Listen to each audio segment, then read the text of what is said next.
What is a deeper state of consciousness? I think it is a state where you're not preoccupied with thoughts, but rather where you have kind of surrendered to the moment and you experience reality sort of like a warm blanket that is wrapped around you and that soothes you with love, and there's nothing you need to worry about or fight against or resist. At least that's my definition of a deeper state of consciousness. Some people might have completely different views. But this is sort of the journey that I want to be on. This is the state I am after. And what I'm experiencing on my journey is not that this state all of a sudden comes and stays forever, but rather more often you're able to go into it and sit in it, walk with the state, talk to people with the state. Then suddenly something throws your organism out of balance and you go back to a more frantic state of thinking, overthinking, being uncomfortable. So it's like a pendulum that goes back and forth between multiple states. And it's a really interesting journey because the state of complete bliss, of complete oneness, of being just totally soaked in love is so intoxicating that you want it all the time. And then when you don't have it, you're like, ah, damn, I want this again. Which then, of course, prevents you from having it again. So it's kind of a wild paradox, which can only be resolved if you accept all states of consciousness as equally valid. It's interesting because sometimes I'm experiencing such euphoria, such bliss that I just want to jump up and scream and but the thing is, to really maintain the state, you have to be completely calm.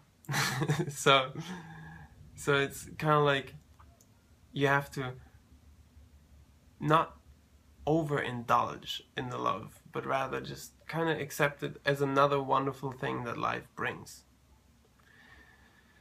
So I think the attitude that really solves this paradox is balance.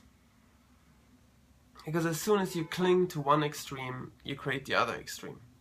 I only want this state of consciousness. I don't want this one. Go away, go away. Then this one will obviously come because you're struggling, which is an imbalanced state of consciousness, which doesn't allow you to feel any love, because love is a very balanced emotion. So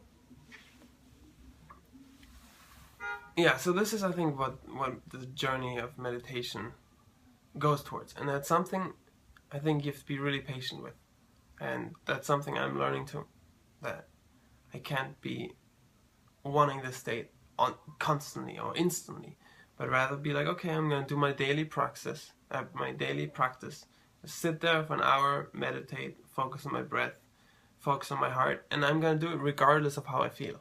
Like, afterwards I might feel horrible or I might feel amazing. But this will not influence the fact that I'm going to keep practicing.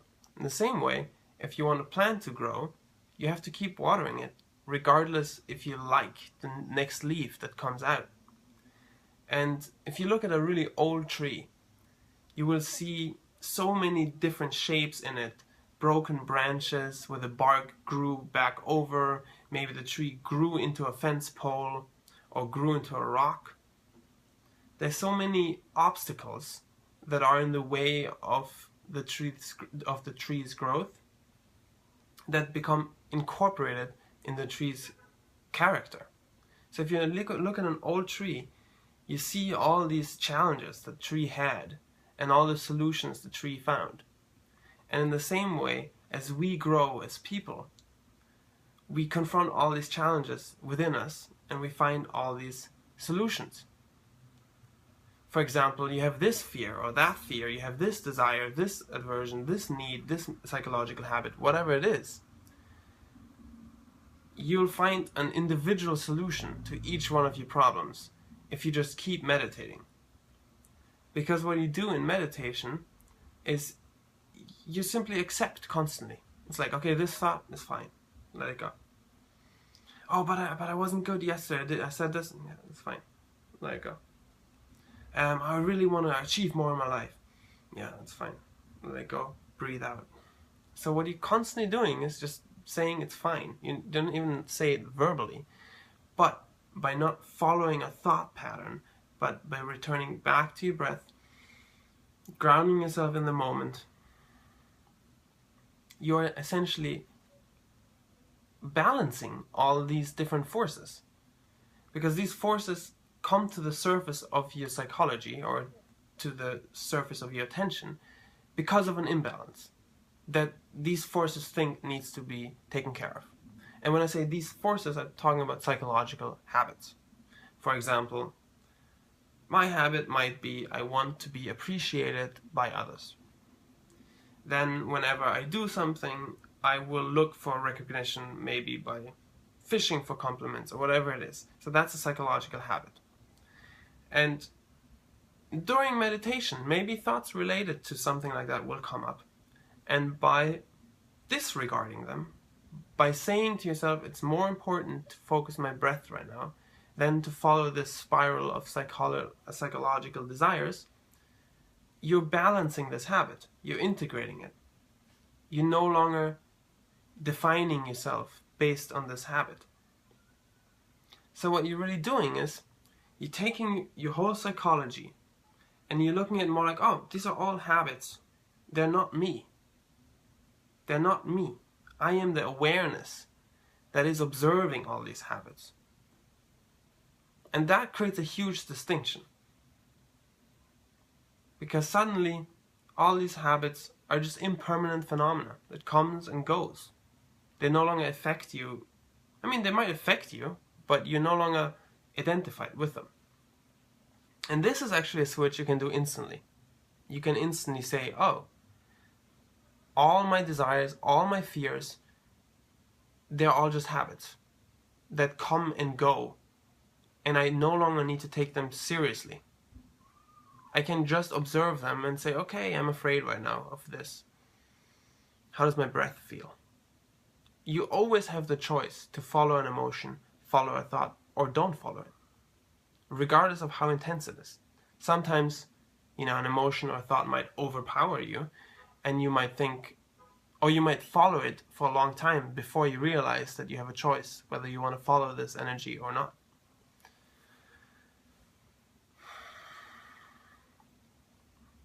I want to go somewhere with this. Is this where I want to go?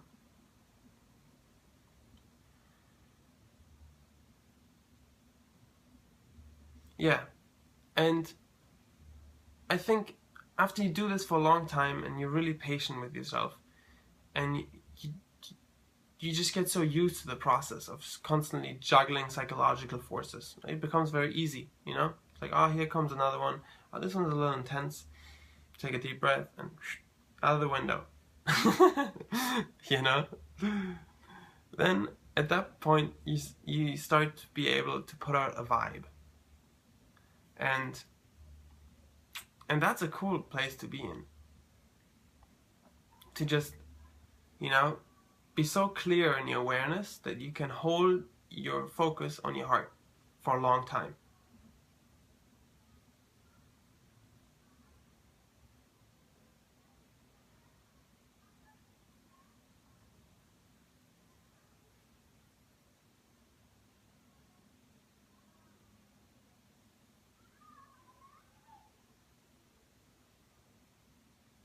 And yesterday I did this experiment with my friend.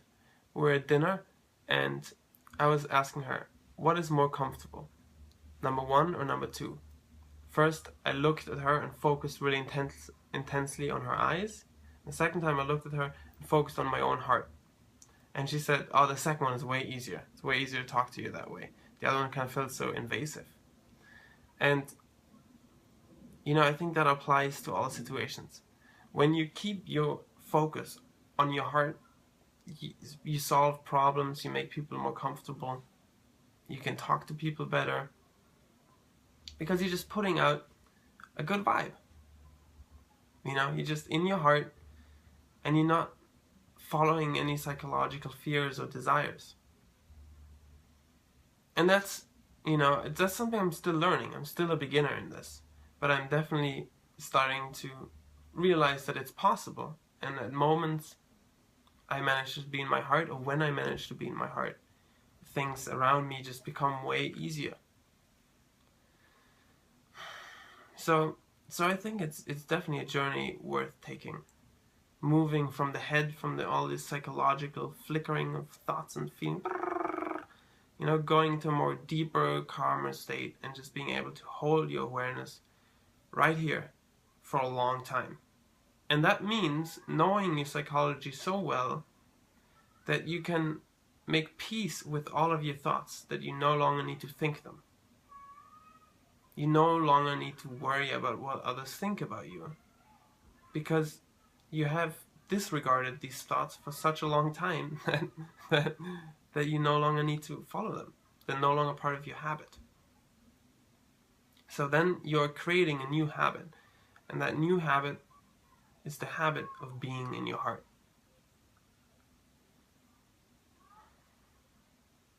So it goes both ways. Habits are not just bad, but when we are living unconsciously, then we get conditioned by our environment, and we create all sorts of habits that don't serve us.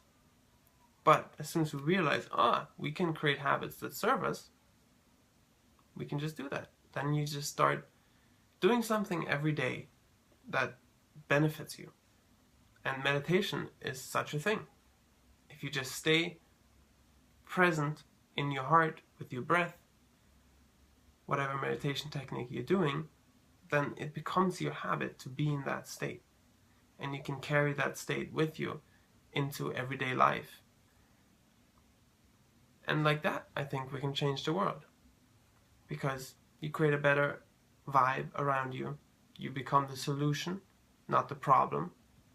When you're in a conflict, you're always on the side of the solution, or ideally, when you're in your heart, you are the solution. So, anyway, before I lose myself in another tangent, I'm gonna end this video, and thank you for watching. Have a wonderful, beautiful day or night.